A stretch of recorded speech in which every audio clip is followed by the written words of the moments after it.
বাহ, ইদানিং তোমার বুদ্ধি তো বেশ খুলেছে জয়া। ভালো ভালো, খুব ভালো, এটাই তো চাই। তুমি ঠিক বুঝেছ, একেবারে ঠিক বুঝেছ, ঠিক কোথায় আমার অসুবিধাটা হচ্ছে। মা, আমাদের কিন্তু দেরি হয়ে যাচ্ছে। হ্যাঁ বাবা, চলো। বৌমা। হ্যাঁ মা, আপনাদের আপনাদের পলাশবনি যাওয়াটা তো আজ হচ্ছে না মা? কি? হ্যাঁ দীপু, আই এম সরি, তোমাদের পলাশবনি যাওয়াটা আজ হচ্ছে না। তোমার কথা নেই? হ্যাঁ, আমার কথায়। দেখো দীপু, তুমি যদি তোমার মেয়েকে শুধু দেখতে যেতে তাহলে আমার কিচ্ছু বলার ছিল না, কিন্তু তুমি তোমার মেয়েকে প্রপার্টির সমান ভাগ দিতে চলেছো, সুতরাং আমাকেও তো আমার আর আমার মেয়ের স্বার্থে কিছু ব্যবস্থা নিতে হবে, তাই না?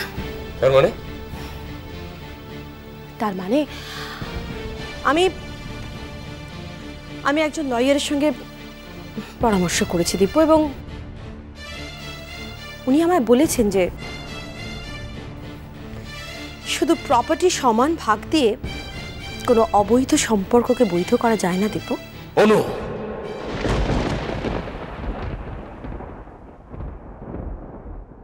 কাকে ধমকাচ্ছ তুমি দিব্য? অনু, তোমাকে আমি বারবার বলেছি ওই অবৈধ কথাটা তুমি ব্যবহার করবে না। বারে মুশকিল, তুমি তো খুব মাঝে মাঝে ছেলে মানুষের মতো ব্যবহার করো দিব্য। আচ্ছা দিব্য, আমি যদি শব্দটা ব্যবহার না করি তাহলে কি তোমার অবৈধ সম্পর্কটা বৈধ হয়ে যাবে? আর তাছাড়া তুমি তো তোমার সন্তানকে তোমার প্রপার্টির সমান ভাগ দিতে চলেছো, তাই না? তাহলে কিন্তু তোমাকে একটা জিনিস প্রমাণ করতেই হবে যে বাহা তোমার নিজের সন্তান। বৌমা, এখন আবার এসব কথা উঠছে কেন মা? তুমিও জানো বাহা দিব্যর সন্তান, আর আমরাও জানি বাহা। না মা, না, আইন মুখের কথাকে গুরুত্ব দেয় না মা, আইনের কাছে প্রমাণটাই সব। সুতরাং বাহাকে অথবা আপনার ছেলেকে এটা প্রমাণ করতেই হবে যে বাহা দিব্যর নিজের সন্তান। এটা বুঝি নতুন কোনো চাল? এইভাবে তুমি আমাকে আটকাতে পারবে ভেবেছো অনু? পারবে না। আমার রক্ত জল করার টাকা, প্রপার্টি আমি যাকে ইচ্ছে দিয়ে যেতে পারি, যাকে ইচ্ছে। হ্যাঁ, ঠিক কথা, তোমার রক্ত জল করা টাকা পয়সা তুমি যাকে ইচ্ছে দিয়ে যেতে পারো, এই এতক্ষণে তুমি একটা ঠিকঠাক কথা বলেছো। কিন্তু দিব্য, সন্তান বলে কাউকে কিছু দিতে পারো না। হ্যাঁ, তাছাড়া একটা কথা মনে রেখো, তুমি একটা সংসার বিলং করো, ঠিক আছে? তোমার স্ত্রী আছে, তোমার সন্তান আছে, স্পেশালি তোমার স্ত্রীর পারমিশন ছাড়া তুমি তোমার একটা পয়সাও কাউকে দিতে পারো না। অনু,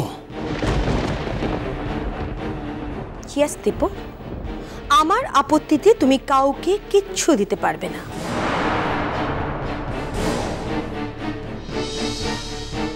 কারণ তোমার স্ত্রী হিসেবে তোমার টাকা পয়সা, তোমার প্রপার্টি সবকিছুর ওপর আমার সমান অধিকার আছে। আমার টাকা, আমার সম্পত্তি আমি যাকে খুশি দেব। হ্যাঁ, আমি বাহাকে দিয়ে যাব, 100 বার দেব, 1000 বার দেব। তোমার যা করার তুমি করে নাও। হ্যাঁ দিব্য, আমি করব, আমার যা করার আমি সেটাই করব, কিন্তু আমি সেটা একা করব না, আমি সেটা উকিলের পরামর্শ নিয়ে তারপর করব। কি হবে? জেল হবে তো আমার? আমাকে জেলে দেবে তো? দাও, তাই দাও, কিন্তু বাহার অধিকার, বাহার প্রাপ্য ফিরিয়ে দিতে আমি যে কোনো রকম কনসিকুয়েন্স করতে রাজি আছি। রাজি? বাহ, খুব ভালো। কিন্তু দিব্য, যখন বাহাকে দেওয়া সমস্ত টাকা পয়সা সম্পত্তি আবার ফিরিয়ে নেওয়া হবে, তখন ভালো লাগবে তো? তোমার সন্তানের এত বড় অপমান তুমি সহ্য করতে পারবে তো?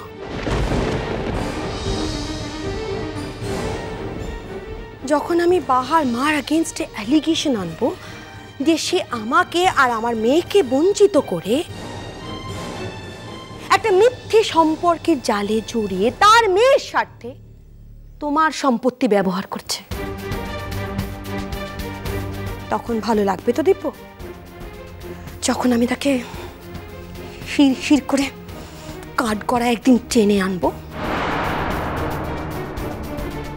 তখন ভালো লাগবে তো দিব্য? অনু, অনু দয়া করো, তুমি দয়া করে আমাকে রেহাই দাও, দোহাই তোমার। আমাকে আর অপরাধ করতে দিও না, আমাকে আমার কর্তব্যটুকু করতে দাও প্লিজ। না দিব্য, আমি সবার আগে আমার সম্মান আর আমার অধিকারের কথা ভাব। আমাকে আমার কর্তব্যটুকু করতে দাও প্লিজ। না দিব্য, আমি সবার আগে আমার সম্মান আর আমার অধিকারের কথা ভাব।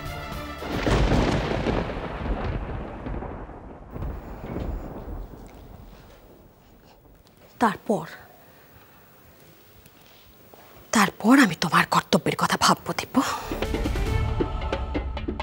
শুধু একটু টাকা পয়সার ব্যাপার নিয়ে তুমি এতটা নিচে নামতে পারছো বৌমা? নিচে নামার এখনই কি দেখলেন মা?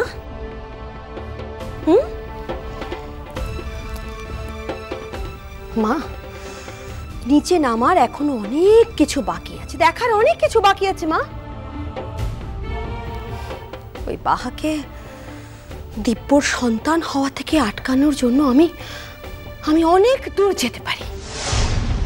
হ্যাঁ, কারণ এটা আমার নিজের সম্মান, আমার নিজের অধিকারের প্রশ্ন।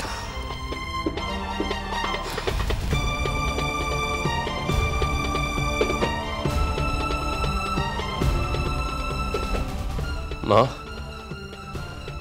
মা আমি আমি আমি কি করব মা? আমাকে বলে দাও মা, আমি কি করব? দিব্য, সত্য কোনোদিন চাপা থাকে না বাবা।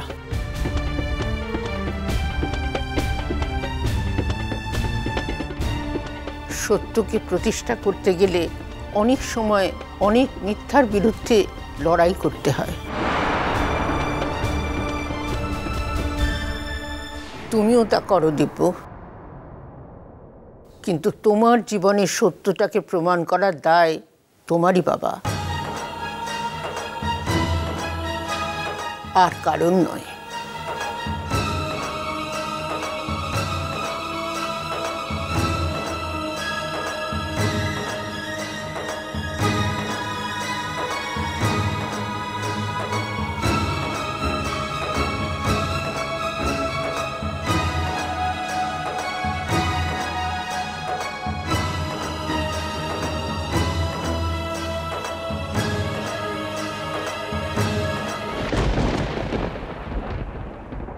আরে কি হইল কি? হাঁপাইতে লিখেছিস যে? বলছি, ওই একটু বড় গাড়িটাতে শহর থেকে লোকগুলা নিছেছে, ওরা তোদের ঘরটার পানেই আসতে লেগেছে। তার লিগে মু ভাবলাম যে তুদিকে আগে খবরটা দিয়ে আসি। বাহামা,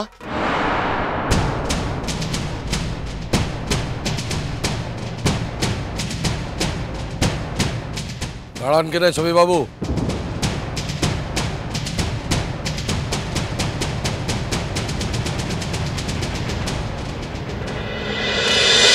মিষ্টি কুটু মিষ্টি কুটু মিষ্টি কুটু।